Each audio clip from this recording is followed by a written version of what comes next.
Yes, as for the Wike, threatening the PDP governors, vowing to instigate crisis in their states. I think the point should be made that that sort of language is less than democratic.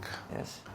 You know, I mean, yes, it is it's the nature of democracy for people to have disputes in political parties, for people to jostle for power, for the control of party. All these are legitimate, you know. But I don't think it's the kind of democratic culture that we should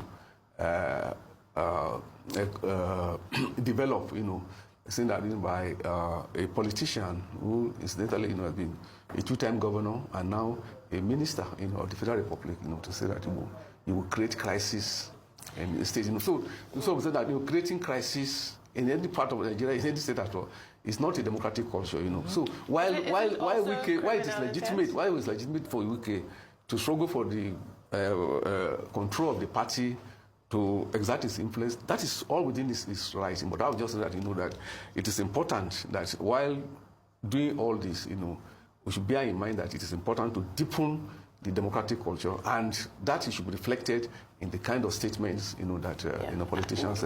I even think beyond just democracy and the integrity of our democratic institutions, instigating crisis is instigating violence. It's instigating the repercussions for crises, when crises spring up in different areas, when they spring up in states, when they spring up in insecure areas, the repercussions of that can be deadly. And we had a government that came out and said, the federal government came out and said that the end hunger protest and the end bad governance protest was sponsored. You know, that this is a sponsored crisis. Now we have a member of that exact government threatening to instigate crisis in multiple states.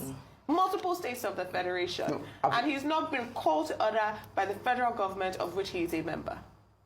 Absolutely. That's what I'm saying, that that we should be, that in the conduct, you know, and the statement that politicians make, you know, it should be in conformity, you know, with the democratic culture. That's why I said that it is not part of democratic culture for anybody to instigate crisis, whether it is violent or not violent, you know. But debates, you know, politicking, you know, quite legitimate. So I quite agree with you, Adiswa.